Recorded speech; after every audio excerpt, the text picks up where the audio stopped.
नमस्कार, स्वदेश न्यूज देख रहे हैं आप और मैं हूं नरेंद्र वर्मा। आज एक बड़े मुद्दे से आपको रूबरू कराएंगे और एक बड़ी बात करेंगे। उत्तर प्रदेश में धर्मांतरण का आईएसआई कनेक्शन। यूपी एटीएस ने रुपए, नौकरी और शादी का लालच देकर धर्मांतरण कराने वाले गिरोह का खुलासा किया है। एटीएस टीम ने गिरोह के 2 सदस्य काजी जहांगीर आलम और मोहम्मद उमर गौतम को गिरफ्तार किया है। गिरोह पर अब 1000 लोगों को धर्मांतरण करके मुस्लिम बनाने का आरोप लगाया है। उन्होंने आईएसआई और विदेशी फंडिंग के जरिए पैसा आया और उसको लेकर उन्होंने इस तरीके के काम को अंजाम दिया। ADG law and order Prashant Kumar ने लखनऊ में प्रेस कॉन्फ्रेंस करके इसकी जानकारी दी। उन्होंने बताया कि दोनों आरोपी उमर मोहम्मद गौतम और मुफ्ती काजी जहांगीर कासमी दिल्ली के जामिया नगर इलाके के निवासी हैं। दोनों आरोपी पर यूपी नई अन्य जो प्रदेश हैं वहां पर भी धर्मांतरण कराने का आरोप है। लोग गरीब हिंदुओं को निशाना बनाते थे और अब तक 1000 से ज्यादा हिंदुओं का धर्मांतरण कर चुके हैं। ये दोनों मौलाना ज्यादातर मूक बधिर और महिलाओं का धर्मांतरण करवाते थे। उमर और उसके साथियों द्वारा धर्म परिवर्तन के लिए दिल्ली में बाकायदा इस्लामिक दवाह सेंटर नाम की संस्था चला रहे थे। इस काम के लिए संस्था को भारी विदेशी फंडिंग भी होती थी। ये लोग धर्मांतरण के संबंधित प्रमाण पत्र और विवाह के प्रमाण पत्र भी गैर कानूनी रूप से तैयार करवाते थे। इस मुद्दे पर और इस पूरे मामले पर एटीएस द्वारा धर्मांतरण करवाने वाले गिरोह का पर्दाफाश करने के साथ ही सपा प्रवक्ता अनुराग भदौरिया का बयान सामने आया है। भदौरिया ने कहा कि यूपी में धर्मांतरण तो बहुत पहले से है। इसका मतलब यूपी पुलिस और उत्तर प्रदेश सरकार कानून व्यवस्था बनाए रखने में कहीं ना कहीं नाकाम साबित हुई है। जनता की समस्या का समाधान पुलिस नहीं कर पा रही है। लेकिन अगर इस घटना को देखा जाए और इस घटना के अन्य पहलुओं को देखा जाए तो कह सकते हैं कि राजनीतिक रूप कहीं ना कहीं इस घटना को दिया जा रहा है। वहीं योगी सरकार के राज्य मंत्री मोहसिन रजा ने कहा कि कांग्रेस, सपा और बसपा सरकार में जबरन या पैसे देकर धर्म परिवर्तन कराया जाता रहा है। लेकिन अब किसी मुल्ला की नहीं बल्कि उत्तर प्रदेश में योगी की सरकार है और योगी सरकार में इस तरीके से कोई भी गतिविधियां नहीं होंगी। साफ तौर पर हम कह सकते हैं कि उत्तर प्रदेश का ये बड़ा खुलासा है। इस पर क्या कहा जो वहां के नेता हैं, सबसे पहले हम आपको ये सुनवाते हैं। कब तक धर्म और जाति की राजनीति में उलझी रहेगी भारतीय जनता पार्टी की सरकार? 4.5 साल हो गए हैं। उत्तर प्रदेश का नौजवान रोजगार की तलाश में है, सड़क पर वो लाठी खाने को मजबूर है। उत्तर प्रदेश में महिलाओं के साथ अत्याचार हो रहा है। कांग्रेस पार्टी और श्रीमती प्रियंका गांधी जी जन मुद्दों पर बात कर रही हैं और भाजपा सरकार धर्मांतरण, धर्म परिवर्तन, जाति परिवर्तन, इन सब चीजों में लोगों को उलझाकर रखना चाहती है। 2022 के चुनाव में उत्तर प्रदेश का नौजवान, उत्तर प्रदेश के लोग कतई गुमराह होने वाले नहीं हैं। भारतीय जनता पार्टी को 2017 के वादों का हिसाब किताब देना पड़ेगा। उत्तर प्रदेश में धर्म परिवर्तन का कानून तो पहले से ही मौजूद है। इसके मतलब उत्तर प्रदेश की सरकार, उत्तर प्रदेश की पुलिस किसी भी क्षेत्र में कानून व्यवस्था बनाए रखने में नाकाम हो रही है। चाहे महिला पर अत्याचार हो, चाहे शराब माफिया हो, चाहे भू माफिया हो, चाहे कफन चोर हो। जनता की समस्या का तो समाधान पुलिस नहीं कर पा रही है, लेकिन हर घटना का राजनीतिक रूप रंग देना चाहती है। ये हमारे उत्तर प्रदेश के लिए चिंता की बात हो गई है। लेकिन हम बता देना चाहते हैं कि उत्तर प्रदेश में भारतीय जनता पार्टी की आदरणीय योगी जी के नेतृत्व की सरकार है। ये किसी मुल्ला की सरकार नहीं है कि आप यहाँ पर इस तरह के कृत्य कर लेंगे। यहाँ पर सबका साथ, सबका विकास और सबके विश्वास की बात हम करते हैं। यहाँ पर हम किसी को इस तरह का कृत्य नहीं करने देंगे। इसीलिए हमारी सुरक्षा एजेंसियां, उनको हाथ हमने बांध नहीं रखे हैं। उन पर कोई पॉलिटिकल प्रेशर नहीं है। वो प्रदेश के हित में, देश के हित में उनको काम करने की पूरी छूट है। और ऐसे लोगों को कतई नहीं बख्शा जाएगा जो लोग देश में इस तरह का काम कर रहे हैं। हम उन्हें भी बिहाइंड द बार करेंगे, उन्हें भी जेल में डालने का काम करेंगे जिन्होंने इनको फंडिंग की है। जो लोग के इशारे पर ये काम कर रहे हैं, हम उनके भी नाम सामने लाएंगे, क्योंकि ये बात आज से नहीं है। ये पिछली सरकारों का कृत्य है और पिछली सरकारों से ये आदी है। इसलिए देश की सुरक्षा और देश के लोगों के साथ इस तरह का व्यवहार ना हो, इसलिए हमने कानून भी बनाया है और आगे कार्रवाई करनी होगी। उसी कानून के तहत कड़ी से कड़ी कार्रवाई करेंगे। धर्मांतरण से संबंधित अभिलेख भी उनके द्वारा कूट रचित तरीके से बनाए जाते हैं। इसके एवज में उन्हें नौकरी, पैसे अथवा विवाह कराया जाता है। समय समय पर ऐसे धर्म परिवर्तित लोगों के सम्मेलन आयोजित कर अन्य गैर मुस्लिम लोगों को लालच देकर भी इससे जोड़ा जाता है। जो 2 व्यक्ति गिरफ्तार किए गए हैं उनको संबंधित सक्षम न्यायालय में हम लोग प्रस्तुत कर रहे हैं। इनका आगे भी हम पुलिस कस्टडी रिमांड लेंगे। जिन बच्चों ने अपना धर्म परिवर्तन किया है वो इतना डरे हैं कि ये आगे आके अपनी बात पूरी तरीके से बता भी नहीं पा रहे हैं।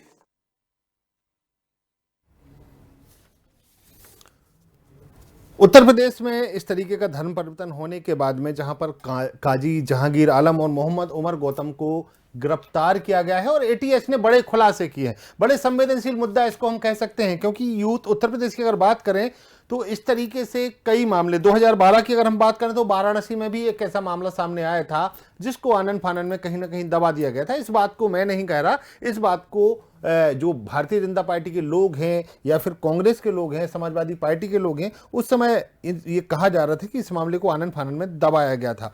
कई सवाल हैं ऐसे जो जिन पे हम बात करेंगे आज। सबसे बड़ी बात, 2 साल से ये धर्मांतरण हो रहा था। अगर 2 साल से धर्मांतरण हो रहा था तो पुलिस कहां थी उस समय? पुलिस इन पर कार्रवाई क्यों नहीं कर पाई? वहीं पर हम बात करें सामाजिक स्तर पर चूक कहां हो रही है? इस तरीके से अगर धर्म परिवर्तन हो रहा है, धर्म फायदे के लिए बदलना कितना सही है? अगर धर्म को आप फायदा और नफा नुकसान का देखकर अगर धर्म को बदल रहे हैं तो कितना सही ये पूरा है? इन तमाम बातों की हम जवाब लेंगे। सबसे पहले हम आपको कुछ मेहमान हमारे साथ जुड़े हैं उनके बारे में बता दें। अनीता अग्रवाल बीजेपी प्रवक्ता उत्तर प्रदेश से हमारे साथ जुड़ी हैं। डॉक्टर आशुतोष वर्मा समाजवादी पार्टी के प्रवक्ता हमारे साथ जुड़े हुए हैं। जावेद अहमद कांग्रेस प्रवक्ता हैं जो हमारे साथ जुड़े हैं। प्रमोद गोस्वामी जी वरिष्ठ पत्रकार हैं जो हमारे साथ जुड़े हुए हैं। तमाम मेहमानों का बहुत बहुत स्वागत है स्वदेश न्यूज में। सबसे बड़ी बात, सबसे पहले अनीता जी मैं आपके पास आऊंगा। अनीता जी, चलिए अनीता जी से संपर्क नहीं हो पा रहा है, जैसे कि अभी सबसे पहले मैं बात करूंगा कांग्रेस प्रवक्ता कांग्रेस प्रवक्ता जावेद अहमद जी हमारे साथ जुड़े। जावेद जी बहुत बहुत स्वागत है आपका स्वदेश न्यूज में। जावेद जी, एक बड़ी बात है जो कई सवाल इस घटना को लेकर उठ रहे हैं और हम कह सकते हैं कि ये वो सवाल हैं जो हम हर आम आदमी के मन में होंगे या हर आम आदमी इन बारे में सोचता होगा। सबसे पहली बात कि ये 2 साल से पूरा, जैसे कि एटीएस ने खुलासा किया है कि 2 साल से इस तरीके का गोरख धंधा चल रहा था, तो उस समय पुलिस कहां थी? नरेंद्र जी, निश्चित रूप से ये तो सरकार का फेल्योर है, सरकार की इंटेलिजेंस का फेल्योर है जी। कि फॉरेन फंडिंग की बात आ रही है कि जैसा कि प्रशांत जी ने स्वयं स्वीकार किया है इसकी प्रेस कॉन्फ्रेंस के अंदर कि अगर फॉरेन फंडिंग है तो किस तरीके से हो रही थी। अगर उनका कोई ट्रस्ट है, कोई संस्था थी, तो क्या वो बैंकों के माध्यम से आ रहा था? सरकार की इंटेलिजेंस क्या कर रही थी? क्या वो हवाला के जरिए आ रहा था? सरकार की इंटेलिजेंस क्या कर रही थी? मेरा ये कहने का आशय इस चीज से न निकाला जाए कि ये जो कुछ हुआ है सही हुआ है। ये पूरी तरीके से देखिए, लालच देकर, ये हमारी संवैधानिक व्यवस्था भी है कि कोई भी मतांतरण जो है वह लालच देकर नहीं कराया जा सकता। इसका पहले से कानून है। ईसाई मिशनरीज पर इस तरीके से लगातार आरोप लगते रहे हैं और तमाम गिरफ्तारियां भी होती रही हैं समय समय पर। लेकिन जिस तरीके से उत्तर प्रदेश के अंदर धर्मांतरण में तो सरकार के मंत्री भी शामिल होते रहे हैं। आप याद करिए कि संघ के एक बड़े नेता की भतीजी का किस तरीके से दिन में धर्मांतरण होता है और एक मुस्लिम लड़के के साथ उसका निकाह होता है और शाम को लखनऊ के एक 5 स्टार होटल में बाकायदा रिसेप्शन होता है और उसमें सरकार के तमाम लेकिन जावेद जी, उत्तर प्रदेश के मंत्री ने तो मुंह से न जाने तो ये आरोप लगा दिया कि बसपा और समाजवादी पार्टी सरकार के बीच में धर्मांतरण होता रहा है। 2012 में वाराणसी की बात करें तो उस पर भी उन्होंने आरोप लगाए कि उस मामले को दबाया गया था। अपने ही दल के संघ, भारतीय जनता पार्टी संघ का एक राजनीतिक संगठन है। जब संघ के जुड़े हुए परिवार की बेटी का धर्मांतरण इसी लखनऊ में होकर निकाह हुआ, तब मोहसिन रजा जी कहाँ थे अगर उनको इतनी चिंता थी? इसी सरकार में जो आज कहा गया है 2 वर्षों के अंदर किस तरीके से यहाँ धर्मांतरण हुआ, 1000 गरीब लोगों को, शोषित पीड़ित लोगों को लालच देकर किस तरीके से कराया गया। हालांकि जावेद जी, वो तो पुलिस जांच में जब पुलिस ने जब खुलासा किया है तो पुलिस हालांकि इस बारे में पूरी जानकारी देगी भी। अनीता अग्रवाल जी हमारे साथ जुड़ी हैं, बीजेपी प्रवक्ता है उत्तर प्रदेश की। अनीता जी बहुत बहुत स्वागत है। अनीता जी, एक बड़ी बात, एटीएस ने कहा है कि 2 साल से सब कुछ चल रहा था, तो 2 साल से कहां थी पुलिस क्या कर रही थी? देखिए, 2 साल से चल रहा है ये, हम तो शुरू से ही इसके खिलाफ कानून भी बना है, धर्मांतरण का कि कानून बना है, जो भी ये इस कानून को इसलिए बनाया गया है और पुलिस पूरा काम कर रही थी। ऐसा तो है नहीं कि पुलिस हाथ पे हाथ धरे बैठी है, लोग पकड़े जाते हैं। समाजवादी पार्टी की जब सरकार थी तब पुलिस FIR ही नहीं करती थी, कुछ होता ही नहीं। और अब हमारे FIR भी होती है, कार्रवाई भी होती है और अपराधी पकड़े भी जाते हैं। आप देखिए अपराधियों का आंकड़ा आप निकालिएगा पीछे से कब तक, काफी हमारे आंकड़े कम हो चुके हैं अपराध के। लेकिन अमानतुल्लाह खान जी का आम आदमी पार्टी के विधायक हैं अमानतुल्लाह खान जी, उनका तो बयान आया है कि भारतीय जनता पार्टी ये प्रोपेगेंडा कर रही है, इस तरीके से किसी को धर्म प्रचार करने के लिए नहीं रोका जा सकता है। देखिए, धर्म प्रचार करना अलग बात है, धर्मांतरण करना अलग बात है जी। सबसे बड़ी बात है कि अपने धर्म का आप प्रचार करिए, खूब करिए, आप अपना कहीं परिवर्तन दीजिए, कहीं आप करिए, उसको कोई दिक्कत नहीं है, उसके लिए कोई आपत्ति नहीं किसी को भी। लेकिन आप जबरदस्ती किसी का धर्मांतरण नहीं कर सकते हैं, जबरदस्ती आप कुछ नहीं करा सकते हैं। बिल्कुल। तो इसीलिए इसका कानून आप अगर हम आज हम मान लो अपने किसी देवी, हमारे तो हिंदू परिवारों में अगर हम हनुमान जी को मानते, कोई हमें जबरदस्ती ये नहीं कह सकते कि आप माता को मानिए, ये हमारी इच्छा है, हम किसको मान रहे हैं। बिल्कुल सही बात है। इसके लिए जबरदस्ती नहीं की जा सकती कि आप इसको मानिए, हमारा मन है, हम किस पे विश्वास कर रहे हैं। जबरदस्ती आप किसी को मनवा नहीं सकते कि आप इसको मानिए। लेकिन अनीता जी एक बात मैं पूछना चाहूंगा कि सामाजिक स्तर पर कहां चूक हो रही है। भारतीय जनता पार्टी तो हिंदुत्व की बात करती है, हिंदू एजेंडे की बात करती है। हम 2012 का वाराणसी वाला मामले की बात करें तो सामाजिक स्तर पर कहां चूक हो रही है। जैसे आपने कहा और ATH ने भी ये खुलासा किया है कि धर्म उनको बरगलाया जा रहा था, उनको फंडिंग हो रही थी, शादी का लालच दिया जा रहा था, नौकरी का लालच दिया जा रहा था। और मिशनरी की भी बात करें तो मिशनरी में भी इस तरीके से कई बरगलाया जाता है, नौकरी का ऑफर दिया जाता है, शादी करवा दी जाती है, घर दिया जाता है, उनकी व्यवस्था की जाती है, उनको व्यवस्थित किया जाता है। तो ये कहीं ना कहीं सामाजिक स्तर पर हो रही चूक तो नहीं है। जबकि मैं आपसे इसलिए सवाल कर रहा हूं क्योंकि भारतीय जनता पार्टी हिंदुत्व की बात करती है, हिंदुत्व का एजेंडा लेके आप सरकार में बैठे हैं, तो ये कहां सामाजिक स्तर पर चूक नहीं हो रही है क्या? देखिए, सामाजिक स्तर पे चूक हो रही है तो देखिए समाज को जागरूक होना पड़ेगा। सबसे बड़ी बात है कि हम लोग अगर छोटी सी चीज के लालच में आके सब कर, देखिए हमारा मन जो है वो, अगर हमारा मन है कि हम इसको माने उसको माने, जबरदस्ती हमसे कोई नहीं मनवा सकता कि आज हमने कहा ना हमारे हिंदू धर्म में भी जो देवी देवता, अगर हम एक किसी देवी देवता को मानते हैं उनको जबरदस्ती दूसरी देवी देवता को नहीं मनवा सकता। ये हमारे अपने में भी जो आपकी इच्छा वो करेंगे। लेकिन अब ये कि कुछ लालच में आके या लालच दे के जो इस तरह से काम करते हैं तो दिल से मन से तो करते नहीं है, वो जबरदस्ती वाला मामला है। और सबसे बात थोड़े तो बात फिर वैसे, इसीलिए हमारा क्या जाके पुलिस, जबकि हमारे हिंदुत्व वाली जो बात कहते हैं, हम हिंदुत्व में किसी को जबरदस्ती ये नहीं कहते किसी मुसलमान को तुम हिंदू धर्म अपनाओ। इसी तरह हम ये भी कहते हैं जो ईसाई है या मुस्लिम है उनको भी जबरदस्ती नहीं कहना चाहिए कि आप मुस्लिम धर्म अपनाइए, आप ईसाई धर्म अपनाइए। आप अपने धर्म का प्रचार करिए, बहुत अच्छी बात है, जहां मर्जी चाहे वहां करिए, लेकिन किसी को जबरदस्ती धर्म परिवर्तन कराना वो अपराध है। इसीलिए ये कानून बनाया गया है कि आप किसी का धर्म परिवर्तन नहीं करा सकते। बिल्कुल। जावेद जी, सबसे बड़ी बात एक और मैं आपसे पूछना चाहूंगा, क्योंकि ये जो एक धर्म परिवर्तन की विषय है ये अपने आप में बहुत बड़ा विषय है और मुझे लगता है कि हम 6 घंटे भी डिबेट करें तो इसमें कम पड़ जाएगा। लेकिन जावेद जी, एक सीधी सी बात ये है कि धर्म परिवर्तन के लिए फंडिंग हो रही थी, ISI कनेक्शन बताया है पुलिस ने इसका। देखिए नरेंद्र जी, हमारी बहन अनीता जी बता रही थी, बिल्कुल निश्चित रूप से अगर आप मुझसे पूछेंगे तो मेरी व्यक्तिगत रूप से भी राय है कि ये धर्म परिवर्तन का कोई बहुत महत्व नहीं है। यह एक ऐसा विषय है कि जिसमें अगर लालच देकर अगर कराया जा रहा है, कोई ब्लैकमेलिंग करके कराया जा रहा है, तो मैं व्यक्तिगत रूप से बिल्कुल सहमत नहीं हूँ और ये नहीं होना चाहिए, कहीं पर भी हो, किसी जगह पर भी हो। लेकिन सवाल यहाँ पर यह उठता है कि 2 साल 3 साल से ये कोई धर्म परिवर्तन आज का विषय नहीं है कि आज हो रहा है, योगी जी का डंडा चल गया, ये तो झूठी बात है। ये धर्म परिवर्तन का जो विषय है, इस विषय में सरकार लगातार चूक करती रही है। मैं तो ये कह रहा हूँ, आखिर रेणु का धर्म परिवर्तन किसने कराया, सीमा का धर्म परिवर्तन किसने कराया? ये तो सब RSS से जुड़े हुए लोग रहे, परिवार रहे, और आज धर्म परिवर्तन के बाद जो सत्ता की मलाई उन लोगों को खिलाई जा रही है, ये किस कारण खिलाई जा रही है? नहीं, लेकिन एक बात बताइए जावेद जी, रेणु और रचना का जो आपने नाम लिया है, ठीक है, जो भी हो, रेणु हो, रचना हो, सीमा हो, सुषमा हो, लेकिन फिर उस पे आ जाते हैं हिंदुत्ववादी जो संगठन है कि आप लव जिहाद फैला रहे हैं, तब आप कहते हैं कि भाई लव जिहाद कैसे हो गया। वही तो बात हो रही है, मुद्दा वही है कि जब ऐसे लोग वो फ्री रहते हैं, उनको पैसे दिए जाते हैं, बाइकें दी जाती हैं, लड़कियों के कॉलेज के पीछे चक्कर काटते हैं। एक बड़ा ऐतिहासिक आपको मामला बताता हूं।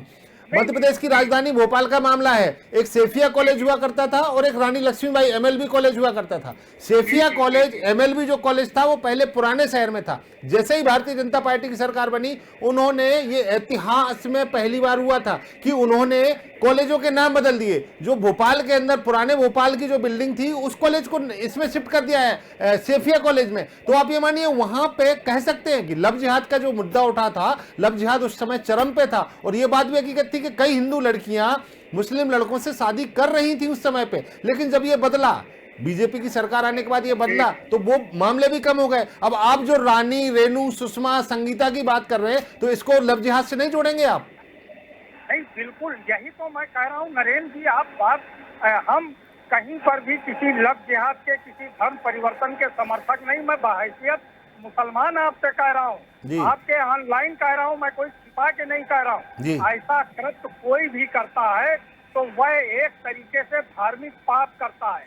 अगर किसी के इच्छा के विपरीत, भाई हमारा संविधान इजाजत दे रहा है कि हम अपना मत परिवर्तन कर सकते हैं, लेकिन स्वेच्छा से, किसी दबाव में, किसी लालच में, या विवाह करने मात्र के लिए अगर कोई मतांतरण होता है, कन्वर्जन होता है, तो उसका घोर विरोध किया जाना चाहिए और होना चाहिए।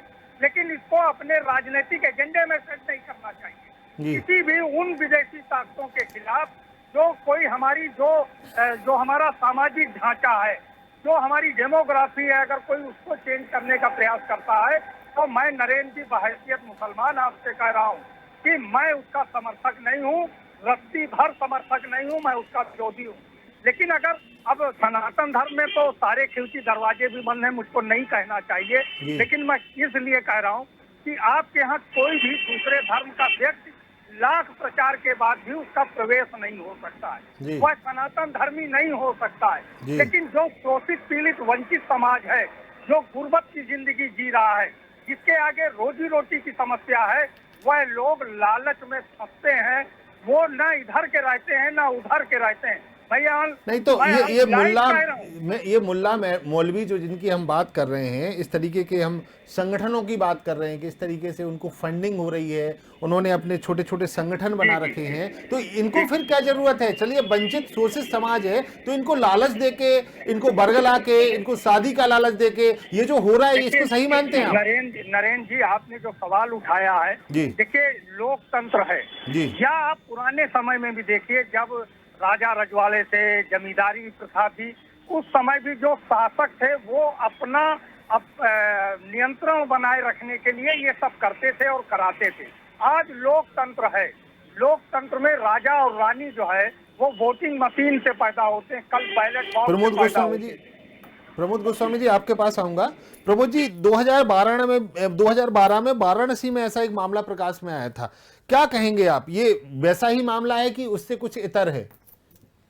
नहीं नरेंद्र जी, देखिए, अभी जावेद जी ने, हमारे कांग्रेस के प्रवक्ता ने बहुत सीधी और सरल तरीके से, बहुत ईमानदारी से बात कही है। मैं उनकी बात से काफी हद तक सहमत हूँ नरेंद्र जी। दिक्कत यहाँ है कि हमारे देश के जो लोकतांत्रिक व्यवस्था है, धर्मनिरपेक्ष व्यवस्था, उसमें शिक्षा तो कोई भी, ये हमारे संवैधानिक व्यवस्था है कि कोई भी किसी भी धर्म में जा सकता है और आ सकता है, ठीक है। लेकिन विडम्बना ये है, जैसा अभी जावेद ने कहा कि यहाँ की जो विभिन्नता है, यहाँ की जो गुर्बत है, यहाँ की जो गरीबी है, यहाँ जो ये स्थिति है, और उसको लालच, तो सत्यता ये है कि शिक्षा से कोई भी धर्म परिवर्तन नहीं कर रहा है, इसमें भी कहीं कोई शंका नहीं है। वो उनकी गुर्बत का लाभ उठा रहे हैं। दूसरे, इसमें सबसे बड़ी चिंता का विषय ये है कि जो चीज अभी तो और तथ्य सामने आएंगे कि इसमें जो उनके बैंक अकाउंट्स देखे गए हैं और जो बाहर से फंडिंग हुई है, वो एक चिंता का विषय है। और ये जो इस देश में इसकी जो एक सामाजिक समीकरण बदलने की, धार्मिक समीकरण बदलने की जो विदेशी साजिश है, ये गंभीर चिंता का विषय है। बिल्कुल है। इसके नैतिक दायित्व है और शासन की जिम्मेदारी है कि वो इन चीजों को ये हो रही लेकिन प्रमोद जी, ये क्या सामाजिक सामाजिक स्तर पर माने जाने वाली चूक नहीं कह सकते हम इसको, कि सामाजिक स्तर पर भी चूक हो रही है? नहीं, सामाजिक नरेंद्र जी, सामाजिक स्तर पर तो तब चूक हो कि जब कहीं इस जंग की वो जो गुर्बत की बात कही है, सत्यता यही है। ये आप अगर जी देखें तो वो तो फिर एक कानून ऐसा भी बनाया जाना चाहिए कि धर्म फायदे के लिए बदलना सही नहीं है, ये कैसा भी कानून होना चाहिए? एग्जैक्टली हमारे कानून में खामियां है कि जिसका कि हमारी बाहरी शक्तियां उसका फायदा लेती हैं और यहाँ के लोगों को जोड़ते करा के वो कहीं ना कहीं वो करवाती। तो हमारे कानून में बहुत जरूरी है, बहुत अनिवार्यता है कि इस पर सख्ती से अगर रोक लगाना चाहती है सरकार तो इस कानून में बदलाव करे, क्योंकि जब तक कानून मुझे नहीं लगता है कि इस देश की या तो गरीबी मिटे, बिल्कुल गुर्बत मिटे, वो अभी इतनी जल्दी संभव नहीं है। तो और ये विदेशी जो साजिश है, नहीं, चलिए आपकी बात मान ली प्रमोद जी, आपने बिल्कुल सही बात कही, लेकिन ये भरगला के लोगों को लालच दे के धर्म परिवर्तन कराना ये भी तो सही नहीं है ना? नहीं, वो तो गलत है ही। ये हमारे इसमें हमारे कानून ये है, हमारा ये कानून है कि उसमें अगर आप बरगला के करते हैं तो आपको सजा भी मिलेगी, 3 वर्ष की, 10 वर्ष की सजा का भी प्रावधान है। अमानतुल्लाह जी कह रहे थे, अभी मैं उनका बयान सुन रहा था, कहीं पे उनका बयान सुन रहा था, उनका कहना था कि भाई ये भारतीय जनता पार्टी प्रोपेगेंडा फैला रही है, इस तरीके से कुछ नहीं है, हमारे जो 2 मौलानाओं को पकड़ा है वो तो धर्म प्रचार कर रहे थे, और उनने आर्टिकल 25 की भी बात कर दी। अनिता जी कुछ बोल रही है? नजर आ रहा है, मैंने कहा सामने नजर आ रहा है तो कह रहे प्रोपेगेंडा फैला रहे हैं। कब कुछ तो सोचे, जो चीज सामने दिख रही है उसमें ऐसी बातें नहीं, ये मेरा बयान नहीं है, अमानतुल्लाह खान जी का बयान की बात कर रहा हूँ मैं, आम आदमी पार्टी। मैं वही तो कह रही हूँ, जो चीज सामने नजर आ रही है, सामने दिख रही है, उसके बाद वो ऐसा बोल रहे हैं, ये ताज्जुब है। आप देखिए, आप पार्टी का तो काम ही है झूठ पे झूठ, वो तो झूठ की ही पार्टी है, उसको तो आप पार्टी कहना ही बेकार है। जो चीज सामने नजर आ रही है वही सामने उनको, वो उसके बाद वो ऐसी बातें कर रहे हैं कि बीजेपी प्रोपेगेंडा कर रही।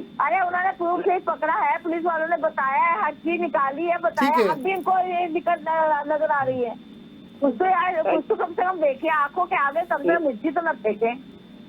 नरेंद्र जी, दुर्भाग्य ये है कि इस देश की राजनीति का चाल चलन चलती सभी राजनीतिक दलों का बदल गया है। अभी आप 2 उदाहरण मौजूद ले लीजिए, एक अमानतुल्लाह खान का बयान ले लीजिए और एक हमारे कांग्रेस के प्रवक्ता जो आपके साथ इसमें बैठे हुए हैं, उन्होंने साफ गोई से जो सच है वो कहा। बिल्कुल सही बात है, उन्होंने कहीं कोई बात जाबे साफ नहीं की। हमारे साथ में धर्मगुरु स्वामी रामशंकर जी जुड़ चुके हैं। रामशंकर जी, बहुत बहुत स्वागत है आपका स्वदेश न्यूज में। रामशंकर जी, एक बात बताइए, आप जैसे आप एक धर्मगुरु हैं और मुझे लगता है कि हिंदू धर्म के अगुवा भी हैं और हिंदू धर्म के पैरोकार भी हैं, आपको नहीं लगता कि कहीं पर सामाजिक स्तर में ऐसी चूक हो रही है कि हिंदू धर्म के लोग चाहे क्रिश्चियन बन रहे हैं या फिर हम कहें कि वो अब कहा जा रहा है कि मुस्लिम भी वो बन रहे हैं, उनको लालच दिया जा रहा है, तो कितनी जिम्मेवारी हिंदू समाज की आप मानते हैं इसमें?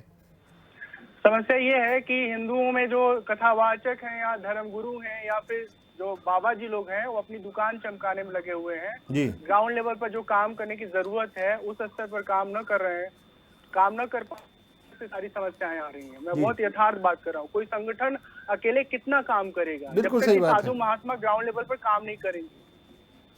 बिल्कुल सही बात है। बिल्कुल, तो आपका क्या मानना है कि इस तरीके से अगर चलता रहा तो हिंदू बढ़ता रहेगा?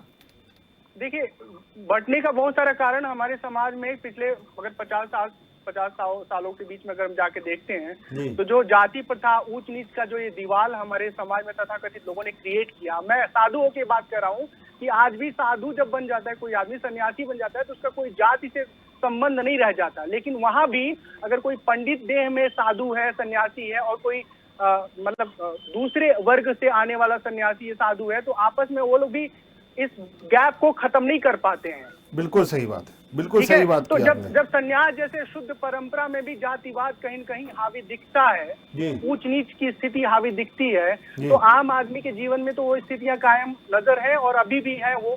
तो जब छोटे वर्ग, मतलब मैं छोटा और बड़ा नहीं बोलना चाहता हूँ, लेकिन जिस वर्ग को समाज उपेक्षित करेगा उसे प्यार नहीं मिलेगा, उसे अपनेपन का एहसास नहीं मिलेगा, जहाँ सम्मान मिलेगा वहां जाएगा। बिल्कुल सही बात है। है। लालच में, चाहे सम्मान में, चाहे जिस भी वजह से उसको थोड़ा सा रिस्पेक्ट मिलेगा, अटेंशन मिलेगा, वो तुरंत भाग के चला जाएगा। बिल्कुल। अभी एक खबर हमने पढ़ी है कि कोई मतलब छोटी जाति, ये शब्द मैं बोलना नहीं चाहता, लेकिन समाज में चूंकि गढ़ा गया है तो इसलिए बोलना पड़ा है बात को कहने के लिए। एक छोटी जाति के व्यक्ति को एक सवर्ण ने घोड़ी पर बैठाया। अरे तुम खोते कौन हो, सवर्ण के नाते तुम घोड़ी बिठाओगे? भारत का संविधान उसको अधिकार दिया अपने जीवन को जीने का, उसको हक है जी।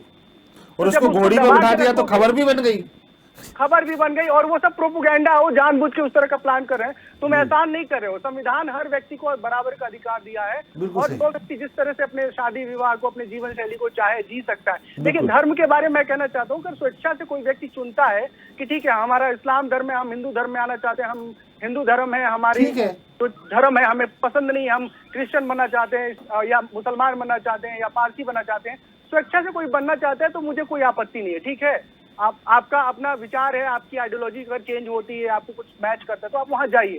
लेकिन जो प्रलोभन देकर के आप बनाते हैं उसका एक ही कारण है कि जब आप अपने बच्चों को नहीं संभाल पाओगे तो बाहर के लोग उसको बहकाने में सफल हो जाएं। बिल्कुल सही बात है। प्रमोद गोस्वामी जी, बड़ा संवेदनशील मुद्दा है और मैं इसमें कह सकता हूं कि कहीं ना कहीं सामाजिक ढांचे में गड़बड़ी हो रही है, क्योंकि अगर सामाजिक ढांचे में गड़बड़ी नहीं होगी, कहा जैसे हम कहें कि आदिवासी वनवासी जो भी लोग हैं, हम कहें कि वो सबसे ज्यादा कई लोग हैं जो कन्वर्टेड हो गए हैं और वो क्रिश्चियन बन गए हैं। जैसे कि अभी धर्मगुरु स्वामी रामशंकर जी ने भी कहा है कि जातिवाद एक इतना व्यापक तरीके से हिंदुस्तान में, कहें चाहे पॉलिटिक्स की बात करें, हम जातिवाद पॉलिटिक्स पे भी चल रहा है, कह सकते हैं कि हम कई राजनीतिक पार्टियां हैं, धर्म विशेष पे भी चल रहा है। लेकिन एक बात समझ में नहीं आती कि इस तरीके से जो लोग हैं ये धर्म परिवर्तन कराकर क्या हासिल करते होंगे प्रमोद जी? इसका मकसद क्या होता है?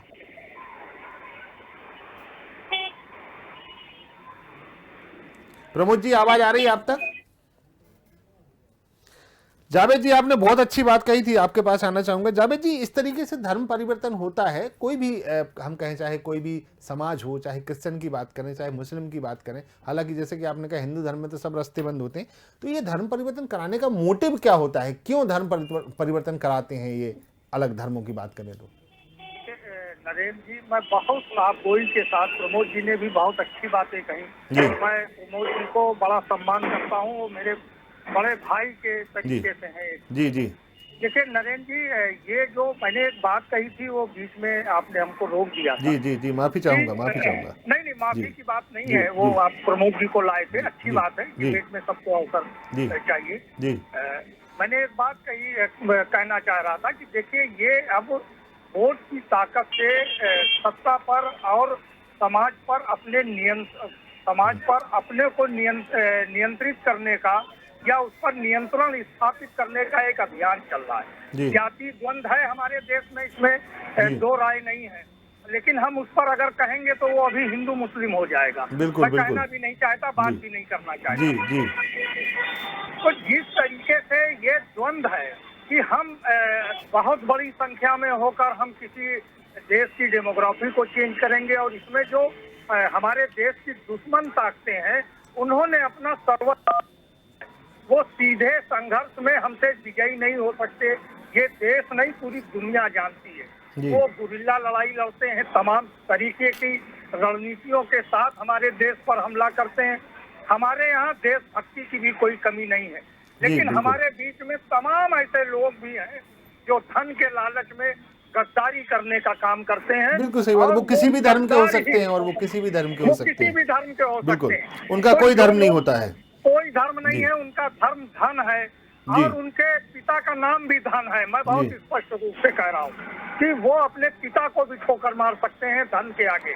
वो ऐसे लोग हैं और जो हमारे देश की हजारों साल पुरानी सनातन सभ्यता और संस्कृत को वही बात मैं भी कह रहा हूँ जी।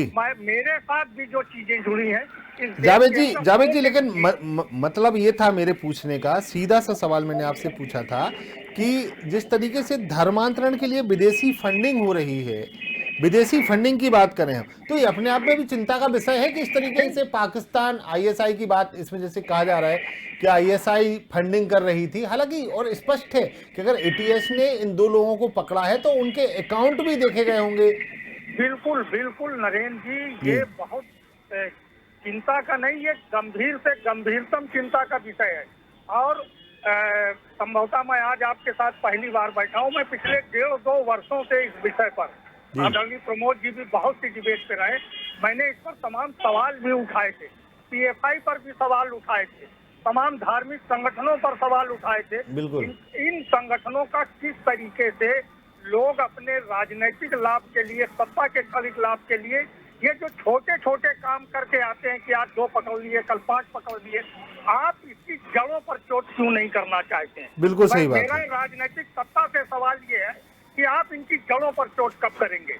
आखिर ये जो इस तरीके से छोटी छोटी घटनाएं होती हैं, इससे समाज का हमारा सद्भाव भी बहुत प्रदूषित हो रहा है। बिल्कुल बिगड़ता है, बिल्कुल बिगड़ता है, बिगड़ता हुआ जा रहा है। हम लोग, मैं अपनी व्यक्तिगत परिवार की बात बता रहा हूँ। मेरे परिवार के एक चचा थे, उन्होंने अंतरधर्मी विवाह किया, लेकिन मेरे पिताजी ने टोटल बायकॉट कर दिया। परिवार पर उनका नियंत्रण था।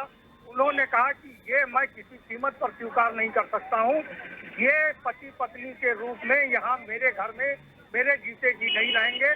और आप समझ लीजिए कि आज 42 साल का समय हो गया है।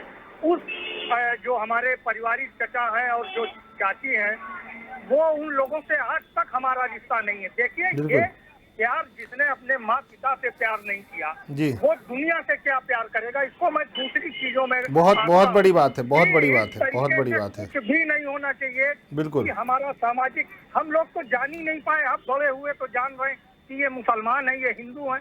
नहीं, सही बात है। तो गाँव के ग्रामीण परिवेश के हैं। अनीता जी, एक सबसे बड़ी बात यही है कि जब भारतीय जनता पार्टी हिंदुत्व की बात कर रही है, भारतीय जनता पार्टी जो बात कर रही है कि भाई सामाजिक समरसता की बात हो रही है, लेकिन कहीं ना कहीं सामाजिक व्यवस्था नहीं बिगड़ रही है। आपको नहीं लगता कि इस तरीके से धर्म परिवर्तन की घटनाएं हो रही हैं? और अकेले एक समाज की बात नहीं करें, हम बात करें तो क्रिश्चियन भी हमारे बहुत सारे लोग बन रहे हैं। तो इसके लिए क्या करना चाहिए? आप क्या मानती हैं कि सामाजिक जो समरसता है, सामाजिक स्तर पर चूक हो रही है कहीं ना कहीं? देखिए, सबसे बड़ी बात यह है कि हमारी सरकार जो है वो सबका साथ, सबका विकास और सब पर विश्वास की बात करती है। ठीक है। वो ना हिंदू की ना मुसलमान की बात करती है। ये जहाँ तक हमारी सामाजिक व्यवस्था को हमें ठीक करना, हमें अपने पारिवारिक सामाजिक को ठीक करके चलना पड़ेगा। अगर आज हमारा परिवार और समाज इस चीज को जितना आगे बढ़ेगा और आगे बढ़ाएगा, तो कभी भी कोई भी पार्टी हो, सरकारें हो, वो नहीं कहती कि आप हिंदुत्व में आप आ जाइए तो मुसलमानों में आप आ जाइए, ऐसा वो नहीं कहती, ना कभी करती है।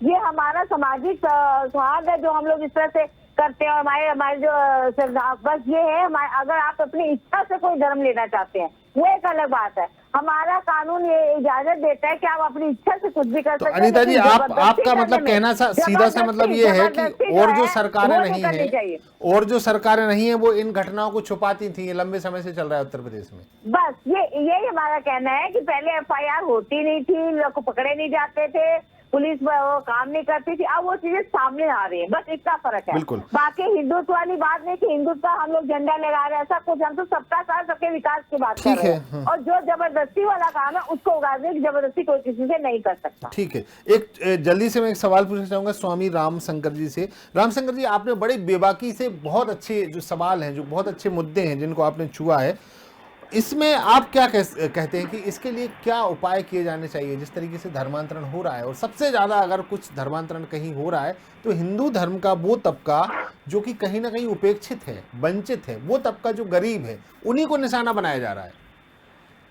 देखिए, मैं बहुत साफ तौर पे कहना चाहता हूं कि आपने देखा होगा 2019 का कुंभ हुआ था, मतलब हजारों करोड़ रुपए खर्च हुए थे, सरकार ने किया था। और बाबा लोग ऐसे थे जिनके अपने स्ट्रक्चर पर 10 करोड़, 20 करोड़, 50 करोड़, 80 करोड़ ऐसे खर्च हुए थे। ये ऑफिशियल मैं बात कर रहा हूँ, शायद डॉक्यूमेंटेड नहीं होगा अमाउंट, लेकिन जो हमें जानकारी मिली वो सब मीडिया के जरिए मिली थी। काफी फ्रेंड हमारे पास साथ मीडिया में है जो चीजें शेयर करते थे। तो आप अपने कैनोपी पे इतना अधिक इन्वेस्टमेंट करते हैं, अपने ब्रांडिंग पे इतना इन्वेस्टमेंट करते हैं, ग्राउंड लेवल पर जो वर्क करना चाहिए, खासतौर पर शिक्षा के क्षेत्र में, मतलब स्कूल में आज भी बताइए, गिन चुने, शायद मुझे लगता है 2-4 नाम खोजने से मिलेगा जहां पर निःशुल्क शिक्षा की व्यवस्था है। ठीक है। तो जब तक हम उन असहायों के लिए शिक्षा की मूलभूत आवश्यकता, चिकित्सा की मूलभूत आवश्यकता का प्रबंध नहीं करेंगे, तब तक वो अपनी मूलभूत आवश्यकताओं के लिए कोई भी रास्ता चुनने के लिए, कभी कभी वो लालच में, कभी कभी मजबूरी में, और कभी कभी जब हम उनका देखभाल नहीं करते तो इस वजह से वो वहां जाने की कोशिश सम्मान भी नहीं मिलेगा तो जाएगा, जाहिर सी बात है। डॉक्टर आर्य उस्मानी जुड़ चुके हैं हमारे साथ, समाजवादी पार्टी से हैं। डॉक्टर उस्मानी जी, आपका बहुत बहुत स्वागत है। उस्मानी जी, एक बड़ी बात, अनीता जी ने कहा कि इसके पहले भी धर्मांतरण हो रहा था उत्तर प्रदेश में, लेकिन उत्तर प्रदेश में FIR दर्ज नहीं होती थी। आपके समय की बात किया तो 2012 में वाराणसी में भी एक ऐसा मामला प्रकाश में आया था जिसको दबा दिया गया था। उस्मानी जी, आप तक आवाज पहुंच रही है? जी जी, बताइए। उस्मानी जी, मैंने कहा कि अनीता जी ने आरोप लगाया है कि इसके पहले भी धर्मांतरण होता था उत्तर प्रदेश में, क्योंकि अभी योगी सरकार है तो ये सब मामले प्रकाश में आने लगे हैं। नहीं नहीं, ऐसा कुछ नहीं है। एक्चुअल में ना इनको जानकारी नहीं है जी। इनको जानकारी तो ये 2012 में हमारी सरकार थी जी। भाई, मुख्तार अब्बास नकवी जी ने, शहनवाज हुसैन जी ने, इन्होंने कब शादी की थी भारतीय जनता पार्टी की बड़े नेता? मेरी सरकार नहीं थी तब। अपनी इच्छा से, मेरी सरकार नहीं थी, नहीं करा सकते, जबरदस्ती नहीं करा सकते। तब मेरी सरकार नहीं थी ना। अरे पहले हमारी जो आपके राष्ट्रीय पार्टी के राष्ट्रीय महामंत्री हैं, स्वेच्छा से करना और जबरदस्ती कराना दोनों मुस्लिम समाज से है, हिंदू युवतियों से शादी की है जी, तो किसकी सरकार थी? मुकदमा क्यों नहीं कायम कराया? आज कार्रवाई करिए। मैंने बोला जबरदस्ती और स्वेच्छा से फर्क है। जबरदस्ती कराया जाएगा तो मुकदमे अवश्य लग होंगे, और स्वेच्छा से होगा तो नहीं। जबरदस्ती नहीं था। आज भी वो हिंदू उस्मानी जी लालच देकर, उस्मानी जी शादी का लालच देकर, नौकरी का लालच देकर, पैसे का लालच देकर, ये जबरदस्ती कहलाएगी ना, डरा कर धमका कर। भाई ये बोल रही थी तब मैं नहीं बोला जी। नहीं, आप बताइए, आप ऐसा हिंदुस्तान बनाइए जी, आप दोनों को अलग अलग रखिए ना गरीबी हो, ना भूखमरी हो, ना लाचारी हो। मैं तो इसके सख्त खिलाफ हूँ जी। हम लोग इस चीज के बहुत ही खिलाफ हैं। आज डबल इंजन की सरकार है, आज लोग आत्महत्या कर रहे हैं, भूखमरी के कगार पे पहुंच गए हैं जी। इनके लिए कोई योजना है इनके पास? क्यों कोई किसी को लालच देगा? रोजगार हमें दे क्यों रहे किसी हैं, को कोई धन देगा? बना रहे हैं, उसके बाद आप ऐसी बोल रहे हैं जी। हमारी सरकार जो है सबको रोजगार दे रही है, आत्मनिर्भर बना रही है, और सरकारी रोजगार दे रही है।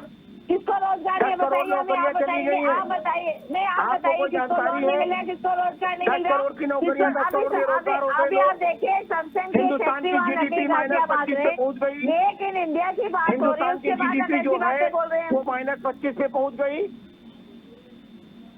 आज लोग रोड पे आ गए। अच्छा तो उस्मानी जी, इसकी वजह से धर्मांतरण हो रहा है क्या?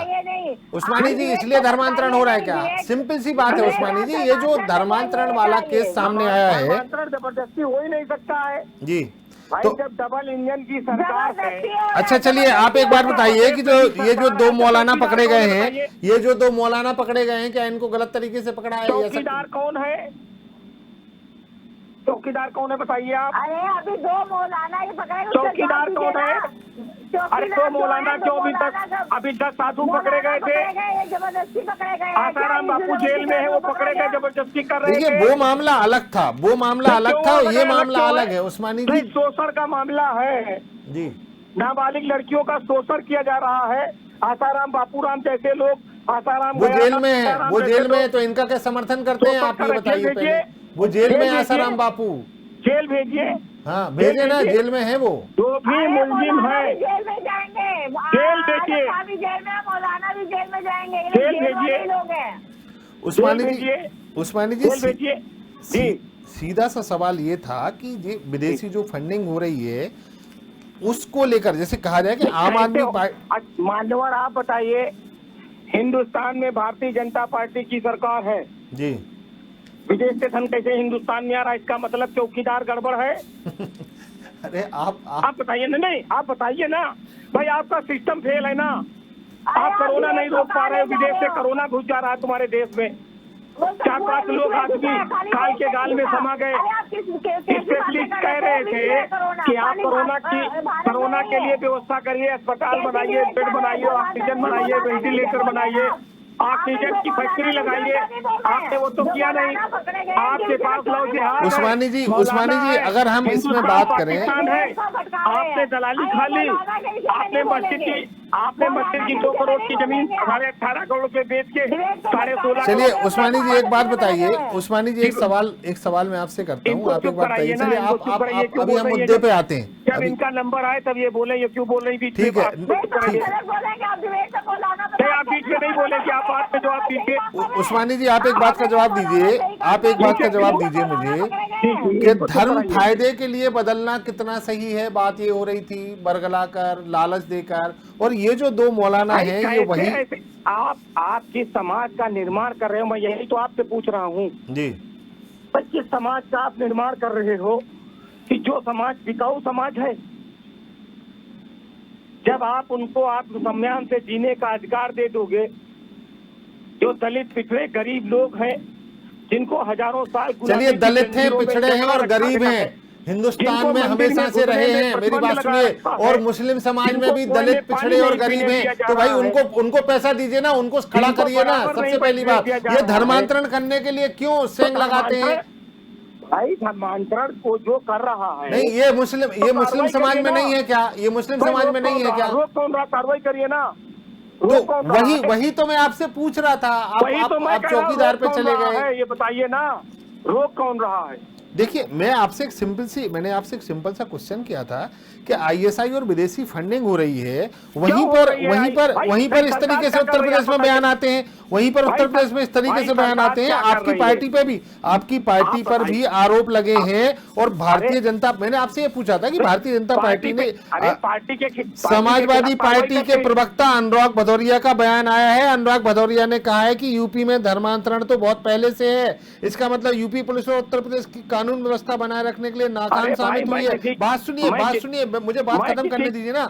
मैं किसी के बयान के ऊपर नहीं जा रहा हूँ, मैं जो बयान दे रहा हूँ वो आप बोलिए।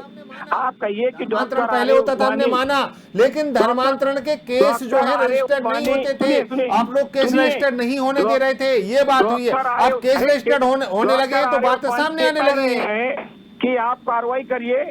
आपकी डबल इंजन की सरकार है, आप विदेशी फंडिंग को रोकिए, आप विदेशी लोगों को आने से रोकिए, आप विदेशों से जो पैसा आ रहा है वो रोकिए। कौन रोकेगा भाई? कौन रोकेगा? सरकार में आप बैठे हो, कौन रोकेगा इसको? चलिए खैर, मैं आपके पास आता हूँ, इसके एक क्वेश्चन मैं ले लूं चूंकि समय की कमी है। ये फेल सरकार है, जो सरकार फेल है, जो अपने नागरिकों की हितों की संरक्षा, सुरक्षा, रोजगार। स्वामी रामशंकर जी हमारे साथ जुड़े हैं। रामशंकर जी एक सवाल मैं आपसे पूछना चाहूंगा। रामशंकर जी, ये जो सामाजिक ताना बाना है, या कहें कि जिस तरीके से सामाजिक स्तर पर चूक हो रही है, आप क्या मानते हैं इसके लिए कैसे प्रयास किए जाने चाहिए सरकारों को? किस तरीके से हिंदू धर्म की बात करें, हिंदू धर्म गुरुओं की बात करें, हिंदू धर्म के पैरोकारों की बात करें, हिंदू धर्म के प्रचारकों की बात करें, क्या करना चाहिए कि इस तरीके की घटनाएं ना हो? देखिए, सरकार तो केवल न्याय व्यवस्था में मदद कर सकती है ना, जो कानून है उसका ठीक तरीके से पालन करा सके, सरकार की बस इतनी ही भूमिका है। रही बात कि हिंदू धर्म में जो धर्मांतरण होकर दूसरे अन्य धर्मों में लोग जा रहे हैं, उनको कैसे बचाया जाए, तो वो एक ही तरीका है कि जिस तरह से जब राजनीतिक दल चुनाव आता है तो ग्राउंड लेवल पर एक वॉलेंटियर क्रिएट करते हैं, खड़ा करते हैं और अपने प्रचार प्रसार के लिए काम करते हैं। उसी तरह 24/7 365 डेज जो है ना, धर्माचार्य को ग्रामीण अंचल में एक फौज तैयार करनी होगी और लोगों जाके लोग उनको समझाएं, मोटिवेट करें, उनकी जरूरतों के बारे में कम्युनिकेट करें, और चाहे वो सरकार से, चाहे स्वयंसेवी संगठन से, जहां से भी हो सकता है, उनकी आवश्यकता, उनकी जरूरतें, उनके जीवन शैली से जब तक जुड़ाव नहीं रहेगा, जब तक कम्युनिकेशन गैप रहेगा, तब तक उन्हें कोई भी बहला फुसला लेगा। ठीक है ना? लालच बहलाना फुसलाना जैसा ही है, उसको एक सुनहरा सपना दिखाया जाता है और उसे लगता है, मैं पर्सनली जानता हूँ, मेरे एक जानने वाले हिंदू हैं दरभंगा के, नाम मैं नहीं लूंगा, वो मुसलमान वो क्रिश्चियन बन गए। ठीक है, अब उनको वहाँ पे एक नौकरी मिल गई है, नौकरी मिलने के बाद उनकी पत्नी को जॉब मिल गया है, तो इस तरह की सुविधाएं उनको मिल गई, उनका जीविका चल रहा है। ठीक है, आप बताइए कि देखिए लेकिन रामशंकर जी, मैं भी आपको घटना बताता हूँ, चूंकि रामशंकर जी, स्वामी रामशंकर जी, एक घटना मैं आपको बताता हूँ किस तरीके से धर्मांतरण, पूरे मेहमान जुड़े हैं हमारे, में बताता हूँ। अनीता जी आप भी सुनिए। एक बड़ा मिशनरी हॉस्पिटल है, मैं जगह का नाम भी नहीं बताऊंगा और ये भी नहीं बताऊंगा कि कहाँ का है। एक बड़ा मिशनरी हॉस्पिटल है, वहां पर एक हिंदू को माली की नौकरी दी जाती है। जब वो हिंदू, और उसकी सैलरी आप विश्वास करेंगे 25,000 रुपए माली की सैलरी उसको दी जाती थी। माली का काम करता था वो। कुछ दिनों बाद जब वो 5-10 साल काम कर चुका वहां पर, तो उसको एक दिन अचानक से उसको निकाल दिया गया। तब तक उसका रहन सहन, उसको वो 25,000 रुपए की आदत लग चुकी थी, उसके परिवार चलता था और उतने खर्च वो करने लगे थे। जब एक झटके में उसको नौकरी से बाहर निकाल दिया गया और उसको फिर ऑफर दिया गया कि आप हमारा धर्म परिवर्तन कर लीजिए, आप हमारे धर्म में आ जाइए, तब हम आपको फिर से नौकरी पर रख लेंगे। तो इस तरीके से, इसको हम लालच नहीं कहेंगे तो क्या कहेंगे, इस तरीके से षड्यंत्र भारत भर में चल रहे हैं, हर जगह चल रहे हैं। तो इसको रोकने के लिए, जैसे कि रामशंकर जी मैंने आपको घटना बताई, आपने बताई, तो इस तरीके से जो धर्मांतरण की प्रक्रिया चल रही है उसको कहीं ना कहीं रोकने के लिए मैं भी मानता हूं कैसे कड़े कदम समाज को उठाने होंगे, कैसे कड़े कदम सरकार को उठाने होंगे, इसके बारे में आप क्या कहेंगे? पिछले दिनों हम हिमाचल प्रदेश के एक मंडी जिला है उसमें गए थे, तो वहाँ पे एक प्रोग्राम था और एक हिंदू संगठन के बड़े नाम, बड़े कार्यकर्ता से मेरी मुलाकात हुई जी। उनका खुद का बच्चा मिशनरी स्कूल में पढ़ता है, बिल्कुल। तो आप झंडा लेकर के हिंदू हिंदू चिल्लाओगे और अपने बच्चे को मिशनरी स्कूल में पढ़ाओगे जी, तो आपका खुद का बच्चा क्या सीख रहा है, क्या पढ़ रहा है, कैसा संस्कार मिल रहा है? देखिए, ग्राउंड लेवल पर गरीबों के जीवन में जो लालच प्रलोभन देकर के उनको बदलने की कोशिश की जा रही है, लड़ाई केवल उतनी ही नहीं है। लड़ाई ये है कि जितने बड़े बड़े शहर हैं जहाँ पे कॉन्वेंट स्कूल है, मिशनरी स्कूल है, शहर के सारे मतलब सभी हिंदू लोग चाहते हैं कि हमारे बच्चे उसी स्कूल में पढ़े, ठीक है। तो आपको शैक्षणिक स्तर पर भी काम करना पड़ेगा। जो हिंदू संगठन है या जो सनातन सोच के लोग हैं, उनको शैक्षणिक क्षेत्र में भी बहुत अच्छी शिक्षा का जो प्रबंध है वो करना पड़ेगा, तब जाकर के स्विच करेंगे। जावेद जी के पास आना चाहूंगा। जावेद जी, ये बड़ी बात कही है स्वामी रामशंकर जी ने कि इस तरीके से समाज का जो ताना बाना है, मेरा ये मानना है कि भारत में सांप्रदायिक जो सौहार्द बना हुआ है, और कहें कि जिस तरीके से भारत में अपना धर्म मानने की स्वतंत्रता दी गई है कि अपनी इच्छा से अपना धर्म मान सकते हैं, उसके लिए अधिकृत है, लेकिन ऐसे समाज में इस तरीके की घटनाएं समाज में कितनी विषमताएं पैदा करती हैं? जावेद जी। देखिए नरेंद्र जी, निश्चित रूप से इस तरीके की घटनाएं समाज में वैमनस्यता को तो बढ़ावा देती है, लेकिन जो हमारा सामाजिक ताना बाना है वह भी ध्वस्त होने की तरफ एक दो कदम चल ही जाता है, बिल्कुल। और इसमें किसी भी तरीके से, देखिए, धर्म प्रचार की छूट सभी धर्मों को समान रूप से है, लेकिन धर्म परिवर्तन लालच या दबाव में या किसी तरीके से करके कराने की कोई भी इजाजत हमारे पास नहीं है। ना तो हमारे सामाजिक संस्कार इस बात की इजाजत देते हैं और ना हमारा कानून इजाजत देता है। इसके लिए अब स्वामी आदरणीय रामशंकर जी ने जो कहा है, अब उस पर अगर हम टिप्पणी करेंगे तो हमारी बहन अनीता जी अभी टड़ बैठेंगी कि आप अपना समाज देखिए, हमारे समाज की बात मत कीजिए। ये कुछ समस्याएं इस तरीके से आ गई हैं कि इन घटनाओं का राजनीति में जिस तरीके से घालमेल करके उसका अपनी स्वार्थ सिद्धि की जा रही है, इन घटनाओं को इसीलिए बढ़ावा मिल रहा और इसमें रोकने की इच्छा शक्ति किसी दल में नहीं। अब ये एक घटना आज हो गई है, अब इस पर सभी टीवी चैनल डिबेट करा रहे हैं, सब जगह से हमारे पास भी काल है कि किस तरीके से इसको किया जाए और इसका राजनीतिक लाभ एक दल विशेष को मिल जाए। मैं किसी का नाम नहीं ले रहा हूँ, हर आदमी इसमें अवसर अपना तलाश रहा है। तो ये जब तक स्थितियां रहेंगी, हम देश के प्रति, समाज के प्रति जब तक पूरी ईमानदारी के साथ काम नहीं करेंगे, केवल राजनीतिक इन्हीं चीजों में उलझे रहेंगे, सही बात है, उलझे रहेंगे, तो उस समय तक इन समस्याओं से हमें निजात नहीं मिलेगी। और हमारे दुश्मन हम पर इस तरीके से, क्योंकि जब यहाँ पर समाज उत्तेजित होगा, समाज में वैमनस्यता होगी, तो इसके चीजों को समझते हुए अनीता जी भगवाधारी योगी जी हैं और कहना चाहिए हिंदुत्व के बड़े पैरोकार हैं, वो खुद अपने आप में साधु संत हैं। योगी जी, क्या कहेंगे आपकी इसको रोकने के लिए उत्तर प्रदेश में किस तरीके के? अभी मैं कुछ दिनों पहले और एक खबर आई थी हमारे पास में कि रोहिंग्याओं का भी उत्तर प्रदेश में बड़ी घुसपैठ हो गई है। क्या कहेंगे आप? उसको रोकने के लिए सरकार किस स्तर पर काम कर रही है? देखिए, हमारी सरकार ने ये इसका कानून बनाया है और इस कानून को पास कराया है जो जबरदस्ती धर्मांतरण वाली विषय में और लव जिहाद के विषय को लेकर। तो हमारी सरकार ने ऐसा काम किया, लेकिन अभी तक जिनकी भी सरकारें थी वो इसको बढ़ावा देती थी, ना उनकी कार्रवाई होती थी, ना उससे FIR होती थी और ना पुलिस में जाकर सुनती थी। लेकिन आज हमारी FIR भी होती है, पुलिस कार्रवाई भी करती है और कानून भी बनाया। और आज ये जो मौलाना पकड़े गए हैं ये उसी की वजह से पकड़े गए हैं क्योंकि आज बराबर कार्रवाई जबरदस्ती किसी का भी धर्मांतरण करो वो अपराध है, चाहे वो किसी भी जाति बिरादरी का हो, चाहे हिंदू हो, चाहे मुस्लिम हो, चाहे सिख हो, चाहे ईसाई हो, लेकिन जबरदस्ती धर्मांतरण करना लिहाजा गलत है। ये योगी सरकार में ही कार्रवाई की हुई है और इसीलिए जिहाद हो चाहे धर्मांतरण कानून बनाया गया और इस कानून को पास किया गया है। अच्छा उस्मानी जी, आपका क्या कहना है? ये राजनीति हो रही है, ये जो पकड़े गए हैं ये राजनीति है? ये कभी बोलेंगे ही नहीं, मौलाना के विषय में क्यों बोलेंगे? इनको भी निकाल देगा। हम लोग तो जैसे बोल सकते हैं, ये तो बोल भी नहीं सकते। इन्होंने हमेशा बढ़ाई हुई है, इन्होंने हमेशा इन लोग गलत है, क्यों नहीं बोल रहे?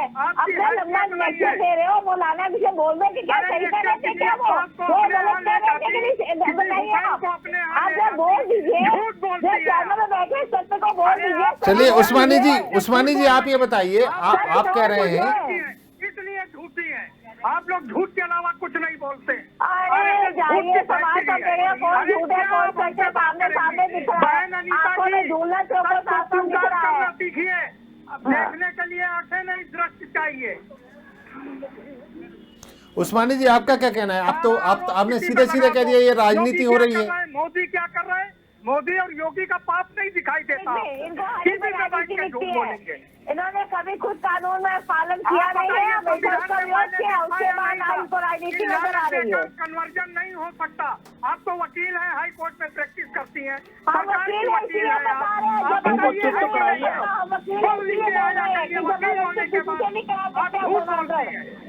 भी आदमी का हो, कोई भी जात का, कोई भी धर्म का हो। संविधान में पहले से व्यवस्था है कि नहीं है? इनसे पूछिए ना। कानून ले आए, उस कानून का क्या रिजल्ट हुआ? अरे भाई मैं इनसे पूछ रहा हूँ जी, मैं ये पूछ रहा हूँ। हाँ जी बोलिए बोलिए रामशंकर जी बोलिए। जी रामशंकर जी बोलिए, पूछिए आप। नहीं मैं कुछ पूछा नहीं हूँ, मैं ऑडिबिलिटी थोड़ी ब्रेक हुआ है इसलिए कुछ समझ भी नहीं पाया। तो नहीं इन्होंने क्या किया? राम प्रकाश गुप्ता की सरकार ने इन्होंने क्या किया? इन्होंने अटल बिहारी वाजपेयी की 3 बार की सरकार में क्या किया? इसका मतलब इनकी सरकारें दोषी हैं। इनकी सरकारों ने धर्मांतरण का बढ़ावा दिया, ये सीधा आरोप है इनके ऊपर। अनीता जी की आवाज पुलिस काम कर रही है, कार्रवाई हो रही है, नहीं क्या कार्रवाई हो रही है? क्या कार्रवाई हो रही है? आपकी 3 बार 4 बार केंद्र में सरकार रही है। 1977 में आपकी सरकार थी, आपने कौन सा काम कर लिया? कार्रवाई नहीं होती थी पहले, ना FIR होती थी। आप जो है आप लोग फेल सरकार है। आप लोग उत्तर प्रदेश से आपका समारोह संपन्न होने वाला है, इसलिए आप लोग ये जाति मुद्दे उखाड़ के ला रहे हो। अरे छोड़िए, मंदिर ला रहे हो, चलिए हिंदू मुसलमान ला रहे हो, कहीं 3 तलाक ला रहे हो। तुम्हारे पास रोजगार देने के लिए तो कुछ है नहीं। 2 करोड़ लोगों को रोजगार डालने देने का वादा किया ना, मैनिफेस्टो उठा के देखो अपना मैनिफेस्टो उठा के देखो, उसमें वादा क्या क्या किए हैं। हिंदू मुस्लिम की बात नहीं करते, आपकी सरकार ने मुसलमान का अलग कानून, हमारे अलग कानून, ऐसे कौन से किस किताब में लिखा है? कैसे लिखा है? विकास की बात करते हैं। आपकी सरकार में मुस्लिम लड़कियों के लिए अलग होगा, हिंदू लड़की के लिए अलग होगा। ये सब जात पात की राजनीति आप करते हैं। आज भी किसी को बता रहे, खुद से बोल नहीं पा रहे। चलिए बहुत शुक्रिया सभी मेहमानों का। चूंकि समय की बहुत कमी है, माफी चाहूंगा। एक आखिरी कमेंट में आर्य उस्मानी जी से चाहूंगा। उस्मानी जी, आपके हिसाब से जैसे कि आप कह रहे हैं कि इस पर राजनीति हो रही है, तो आप क्या ये मानते हैं कि ये जो 2 मौलाना पकड़े गए थे ये धर्म प्रचार नहीं कर रहे थे या धर्मांतरण नहीं करा रहे थे?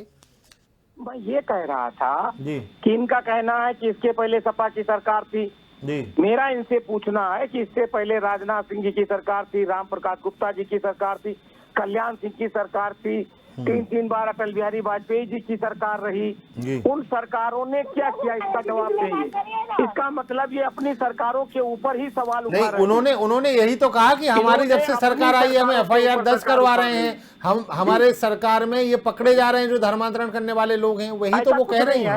ऐसा कुछ नहीं है। धर्मांतरण करने वाले लोग जो है वो सरकार में बैठे हैं दिल्ली में, वो दिल्ली से लगा के उत्तर प्रदेश तक सरकार में बैठे हैं वो लोग।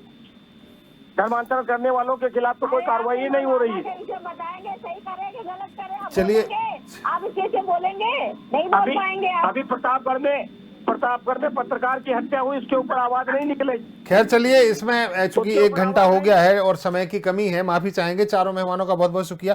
लेकिन एक बड़ी बात है, हम कह सकते हैं कि जिस तरीके से उत्तर प्रदेश में अब धर्मांतरण का मुद्दा है और जो मुद्दा उठा है उत्तर प्रदेश में धर्मांतरण का ISI कनेक्शन जो देखने को मिला है, उसमें हम कह सकते हैं कि कहीं ना कहीं ये जो धर्मांतरण का मामला है वो आने वाले चुनाव में भी अब खुलकर खेला जाएगा। फिलहाल यूपी में धर्मांतरण का ISI कनेक्शन, हमारी इस विशेष कार्यक्रम में इतना ही। बने रहिए हमारे साथ, देखते रहिए स्वदेश न्यूज।